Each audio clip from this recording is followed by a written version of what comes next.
On the morning of the upcoming anniversary, all eyes will turn toward Tiananmen Square, where China is preparing one of the largest military parades in its modern history.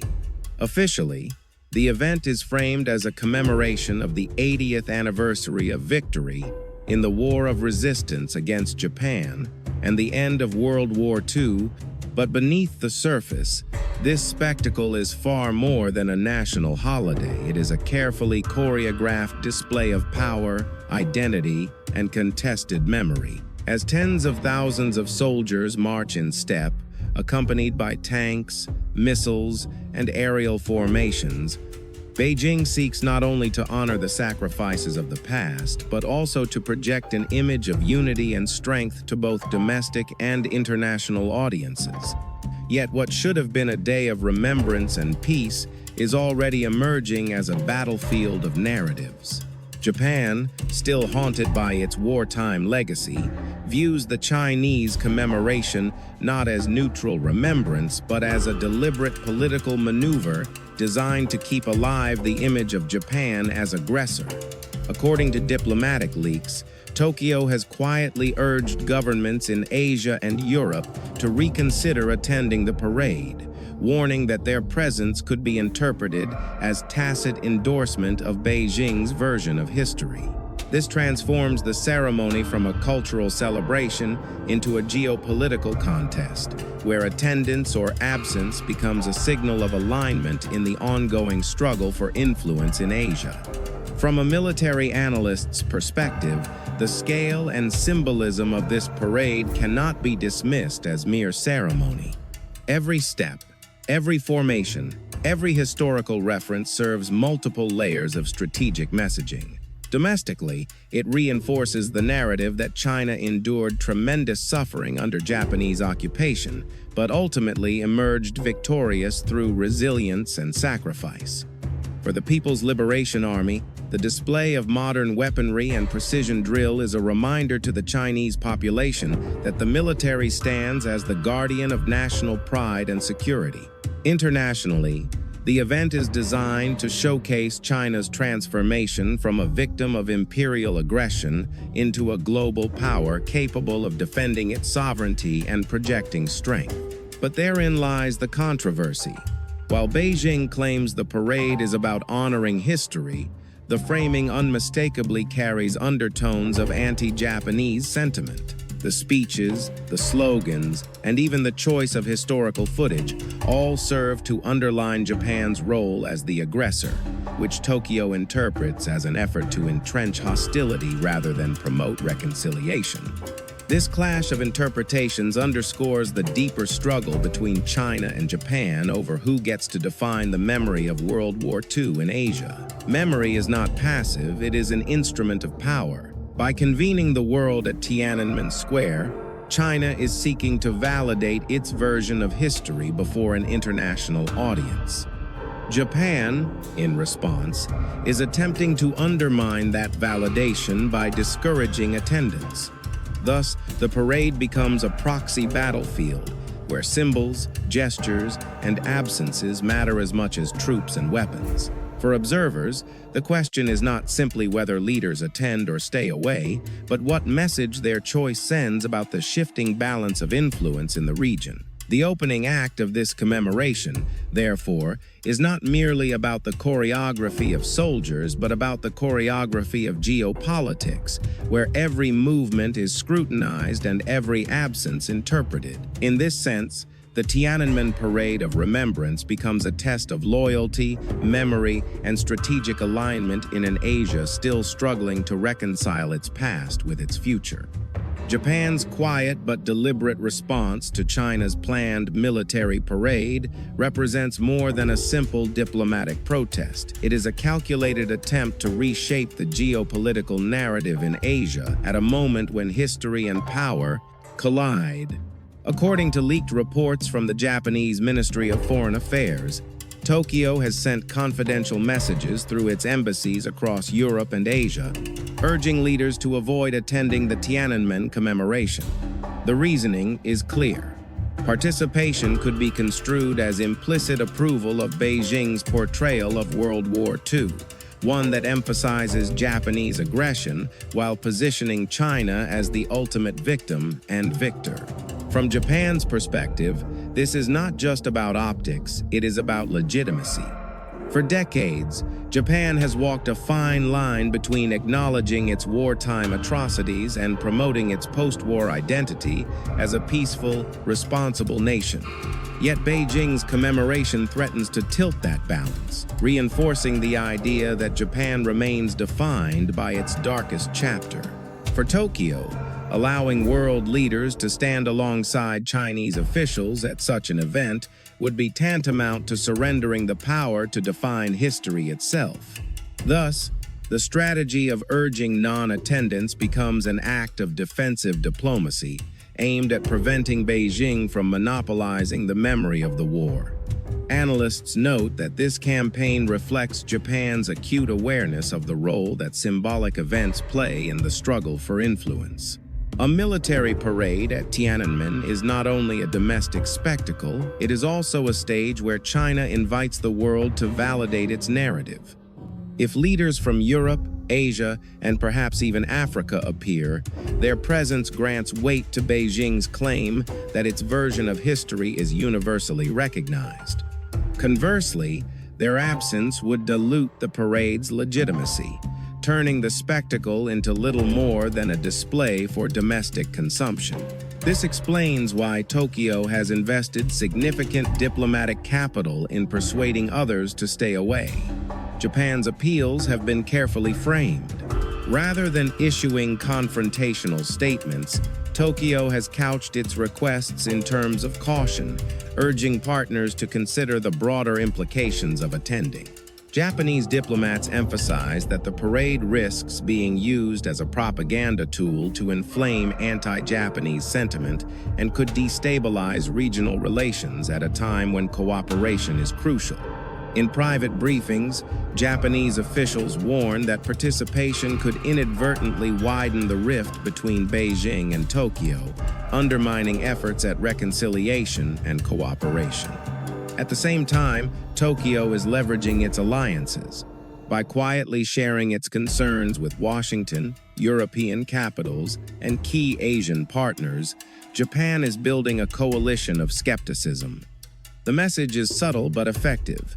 Standing with Beijing on this occasion could be seen as standing against Japan, and by extension, undermining the shared values of post-war peace and stability. The very act of sending these messages highlights Japan's shift from passive acknowledgement of history to active defense of its image. For years, Tokyo has often reacted to Chinese narratives rather than shaping its own. This time, however, Japan is proactively attempting to block Beijing from gaining symbolic ground. Yet the effectiveness of this strategy remains uncertain. China's economic clout and growing influence make it difficult for many countries to openly reject its invitations. Some states may calculate that attendance serves their interests, either in maintaining good relations with Beijing or avoiding unnecessary confrontation. Others, particularly Western allies, may heed Japan's warning, recognizing the potential propaganda value of the event. Ultimately, Japan's diplomatic maneuvering underscores a larger truth. History is not merely a record of the past, but a contested arena of power. The Tiananmen Parade has become a litmus test of where nations stand, not only on the legacy of World War II, but on the balance of influence in 21st century Asia. By urging others to stay away, Japan seeks to remind the world that to attend is not a neutral act, it is a choice with profound political meaning. In this sense, Tokyo's silent campaign of persuasion is no less strategic than Beijing's grand military parade. Both are instruments in the same battle for memory and legitimacy. To fully understand the intensity of today's confrontation between China and Japan over the meaning of World War II, one must revisit the long and turbulent historical backdrop that still defines relations between the two nations. For centuries, China and Japan coexisted with limited direct conflict, but the seeds of rivalry were sown as early as the Ming Dynasty, when Japanese pirates raided China's coastal provinces, instilling resentment and fear. The rivalry truly escalated in the late 19th century, after Japan's Meiji Restoration transformed it into a modern, industrial power eager to expand its influence. The First Sino-Japanese War of 1894–1895 became a turning point. Japan's modernized forces decisively defeated the Qing dynasty, forcing China to sign the Treaty of Shimonoseki. That humiliating treaty stripped China of Taiwan, the Penghu Islands, and acknowledged Japan's control over the Senkaku, WWII Islands. The shock of defeat was immense. It not only crippled China's prestige, but also announced Japan as the new rising power of Asia. For China, this was the beginning of a century of humiliation for Japan. It was the dawn of empire. The situation worsened in the 20th century. In 1931, Japan staged the Mukden incident and launched a full-scale invasion of Manchuria, creating the puppet state of Manchukuo. This aggressive expansion culminated in the Second Sino-Japanese War of 1937–1945, one of the darkest chapters in Asian history. Just weeks after the war began, Beijing and Tianjin fell, followed by the infamous Nanjing Massacre in December 1937. Over the course of 6 horrific weeks, Japanese troops slaughtered an estimated 190,000 civilians and soldiers, committing atrocities of rape, torture, and mass executions. The International Military Tribunal for the Far East later estimated that more than 20 million Chinese, both civilians and combatants, perished during the 8 years of conflict. Property losses were astronomical, roughly $383 billion, equivalent to nearly 50 times Japan's GDP at that time. These numbers are not just statistics, they are scars etched into China's collective memory, forming the emotional core of Chinese nationalism. For Beijing, every commemoration of the war is a reminder to its citizens of suffering, resilience, and ultimate victory. This historical memory serves not only to consolidate national identity, but also to legitimize the ruling Communist Party, which presents itself as the heir to the sacrifices of the past. From a military analyst's perspective, the mobilization of history is as strategic as the mobilization of troops. It prepares society psychologically for confrontation and unites them under the banner of resistance. Japan, by contrast, emerged from the war devastated and defeated, occupied by American forces, and forced to renounce militarism in its post-war constitution.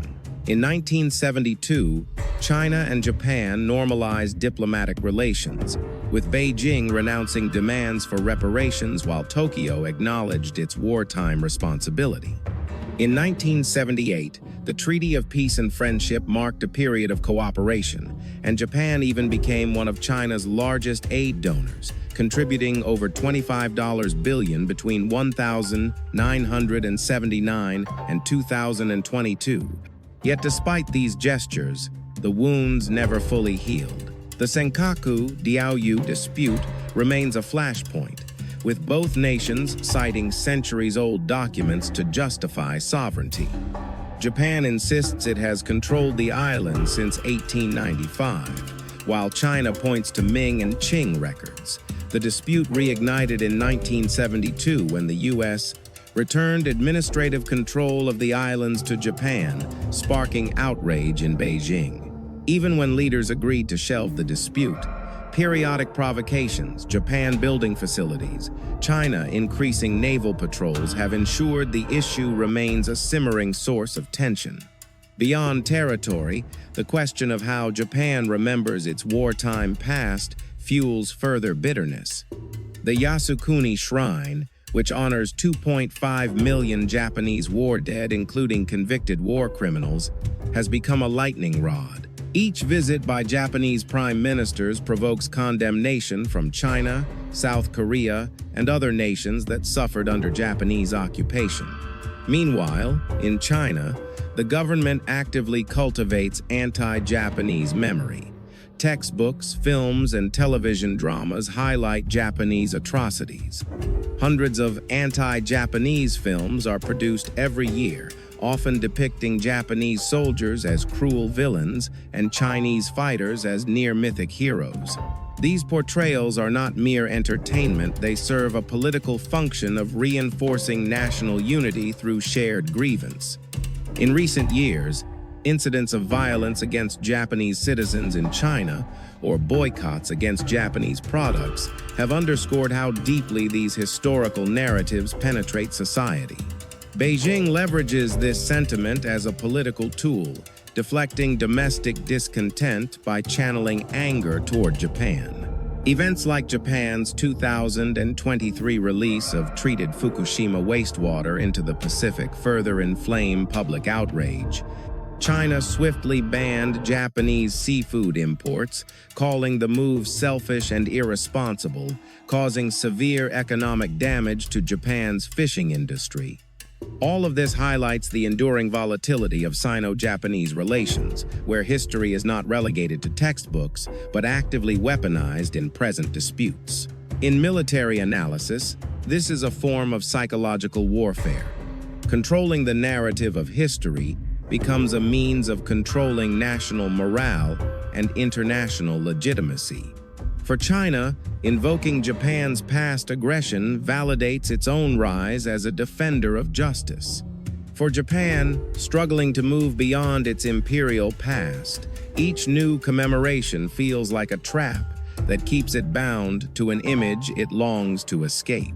Thus, the memory battlefield between the two nations remains as alive and contested as the physical battlefields of the 20th century, shaping their policies, their rhetoric, and their view of each other in the 21st. The present-day disputes between China and Japan illustrate how unresolved history continues to fuel contemporary geopolitics, transforming memory into a weapon and the past into a tool for present leverage.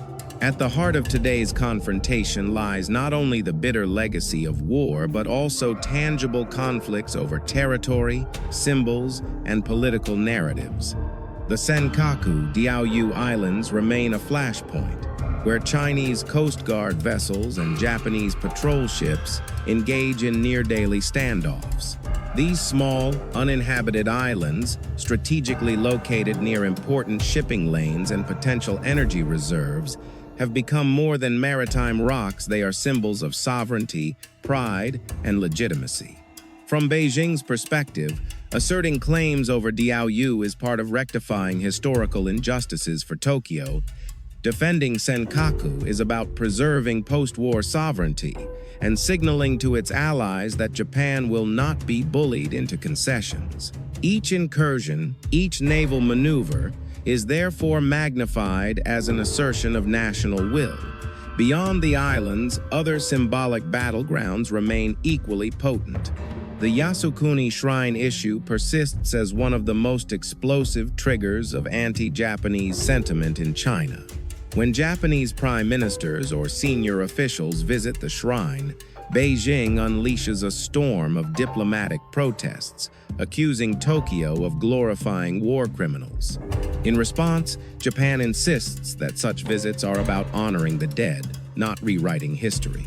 Yet for China, the shrine epitomizes Japan's supposed failure to confront its past sincerely. The clash is not simply about religion or commemoration, it is about narrative control.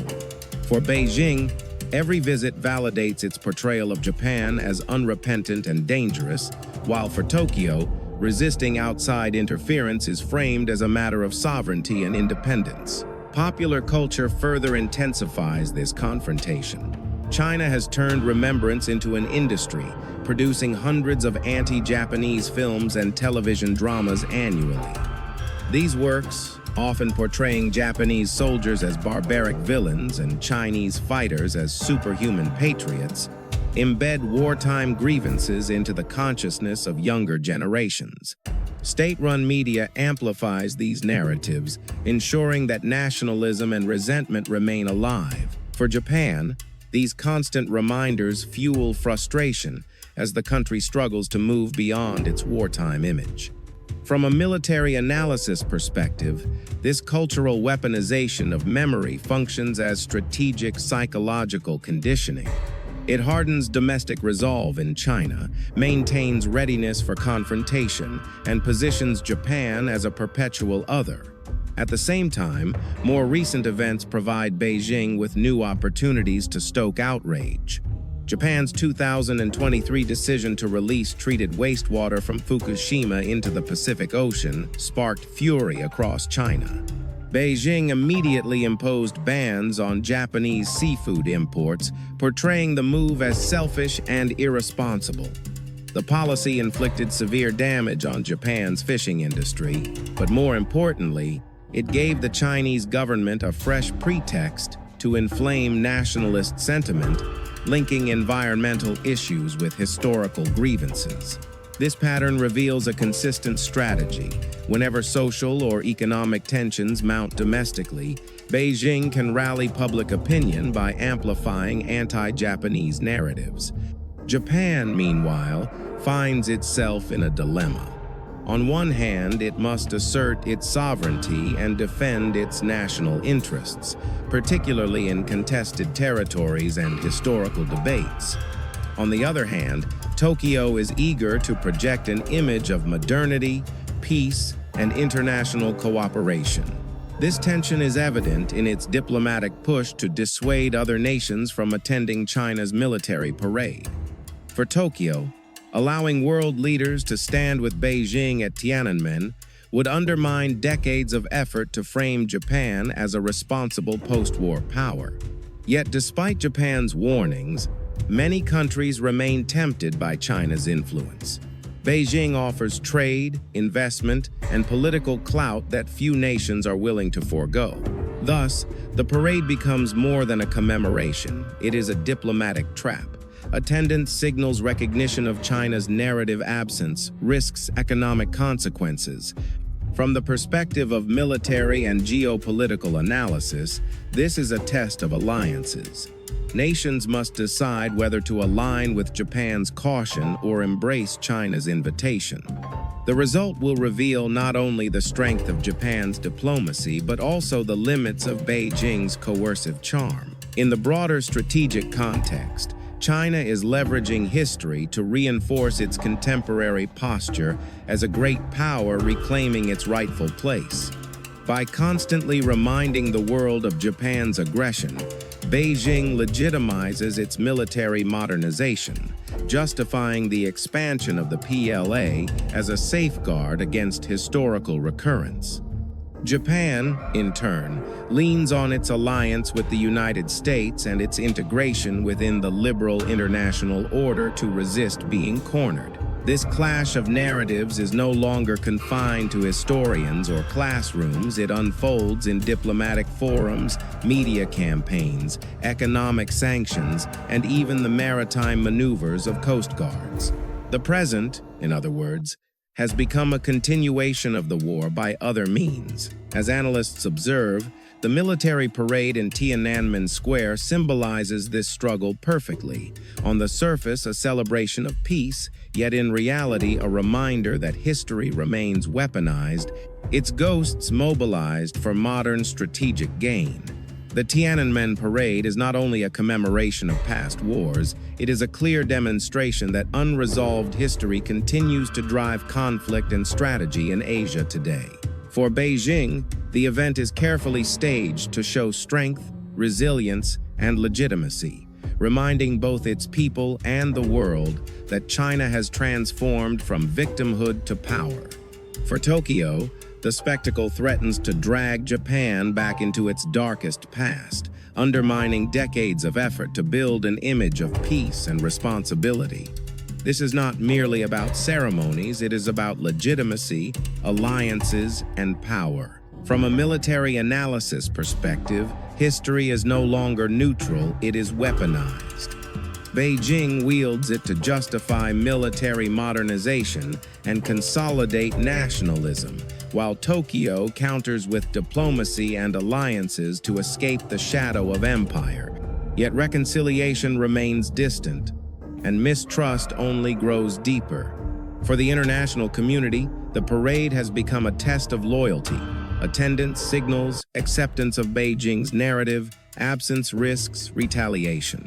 The outcome will echo far beyond Tiananmen Square, shaping the balance of influence across Asia and the wider world. The question remains, will memory continue to fuel confrontation, or can Asia chart a path beyond its ghosts? The answer is uncertain, but one fact is clear: these struggles will define the strategic order of the region. And for you, the audience, staying informed is vital. Subscribe to the channel today so you don't miss any breaking updates, and leave your comments to share your perspective on each issue. Together, we will keep uncovering the frontline truths of military conflicts that shape our world.